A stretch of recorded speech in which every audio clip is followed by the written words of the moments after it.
राघव, पूजा, तनु और अजय चारों दोस्त थे जो रोमांचक और अजीबोगरीब जगहों पर जाने का शौक रखते थे। एक दिन उन्हें एक सुनसान गांव की कहानी सुनने को मिली, जहां एक पुरानी हवेली थी। उस हवेली के बारे में कहा जाता था कि वहां एक जादुई आईना है, जिसमें आत्माओं का निवास होता है। इस आईने में जो भी देखता, वह गायब हो जाता और फिर कभी वापस नहीं आता। यह कहानी सुनकर चारों दोस्तों ने उस हवेली की सच्चाई जानने का फैसला किया। वे अगले दिन सुबह सुबह उस गांव के लिए रवाना हो गए। गांव पहुंचने पर उन्होंने गांव वालों से हवेली के बारे में पूछा, लेकिन सभी ने उन्हें वहां न जाने की सलाह दी। एक बूढ़े व्यक्ति ने उन्हें बताया, उस हवेली में एक पुराना आईना है, जो श्रापित है। जो भी उसमें झांकता है, वह कभी लौट कर नहीं आता। लेकिन चारों दोस्तों ने उसकी बातों को नजरअंदाज कर दिया और हवेली की ओर चल पड़े।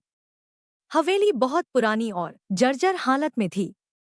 दीवारों पर दरारें और छत से लटकते जाले उसे और भी डरावना बना रहे थे। हवेली का मुख्य दरवाजा खुला हुआ था, मानो किसी ने उन्हें अंदर आने का निमंत्रण दिया हो। अंदर घुसते ही एक अजीब सी ठंडक ने उनका स्वागत किया। हवेली के अंदर घुप्पा अंधेरा था, लेकिन उन्होंने अपने मोबाइल की टॉर्च से रास्ता देखा। वे धीरे धीरे हवेली के अंदर घूमते रहे और आखिरकार एक बड़े कमरे में पहुंचे। कमरे के बीचों बीच एक विशाल आईना था, जो धूल और जाले से ढका हुआ था। आईने के चारों ओर विचित्र आकृतियां और लिखावटें थीं, मानो किसी ने उसे बंद रखने के लिए जादू टोना किया हो। आईना बहुत पुराना और राजसी दिख रहा था, और उसकी हालत बाकी हवेली के मुकाबले अच्छी थी। राघव ने आईने की तरफ इशारा करते हुए कहा, यही वह आईना है जिसके बारे में हमने सुना था। हमें इसकी सच्चाई पता करनी चाहिए। अजय ने संकोच करते हुए कहा, हमें सावधानी से काम लेना चाहिए। लेकिन तनु और पूजा ने भी राघव का समर्थन किया। पूजा ने आईने के सामने जाकर उसका कपड़ा हटाया। जैसे ही उसने आईने में देखा, उसकी आंखें चौंधिया गईं। आईने में एक अजीब सी रोशनी चमकी और अचानक पूजा गायब हो गई। सभी चौंक गए और डर के मारे पीछे हट गए। राघव ने तुरंत आईने के पास जाकर उसे छूने की कोशिश की, लेकिन आईना ठंडा और अजीब रूप से कंपन कर रहा था। तनु ने घबराते हुए कहा, हमें यहाँ से तुरंत बाहर निकलना चाहिए। यह आईना सच में श्रापित है, लेकिन राघव ने ठान लिया कि वह पूजा को वापस लाएगा। उसने आईने के चारों ओर की लिखावट को ध्यान से देखा और कहा, यह किसी प्राचीन भाषा में लिखा हुआ लगता है। हमें इसे समझना होगा।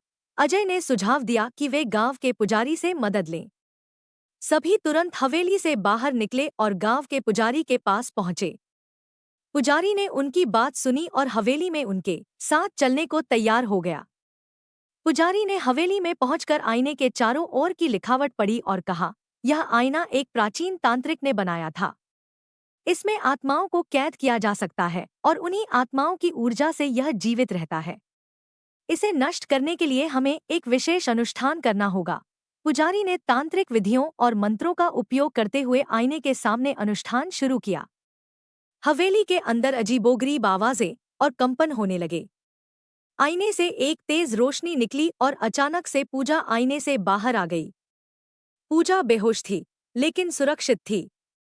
पुजारी ने आईने पर आखिरी मंत्र उच्चारित किया और आईना चकनाचूर हो गया। पूजा को होश में आने पर जब उसने सब कुछ बताया, तो पता चला कि आईने के अंदर एक भयानक और डरावनी दुनिया थी, जिसमें आत्माओं का निवास था। वह दुनिया अंधेरी और खौफनाक थी, और वहां से बाहर निकलने का कोई रास्ता नहीं था। अनुष्ठान के खत्म होते ही वह दुनिया नष्ट हो गई और सभी आत्माओं को मुक्ति मिल गई। राघव, पूजा, तनु और अजय ने पुजारी को धन्यवाद दिया और गांव वालों से माफी मांगी। उन्होंने महसूस किया कि कभी-कभी अज्ञात रहस्यों के पीछे छुपे खतरों को अनदेखा नहीं करना चाहिए। इस घटना ने उन्हें सिखाया कि कुछ रहस्य ऐसे होते हैं जिन्हें जानने की कोशिश नहीं करनी चाहिए। हवेली के आईने का रहस्य सुलझ चुका था, लेकिन उसकी यादें हमेशा उनके मन में एक डरावनी सच्चाई के रूप में बसी रहीं।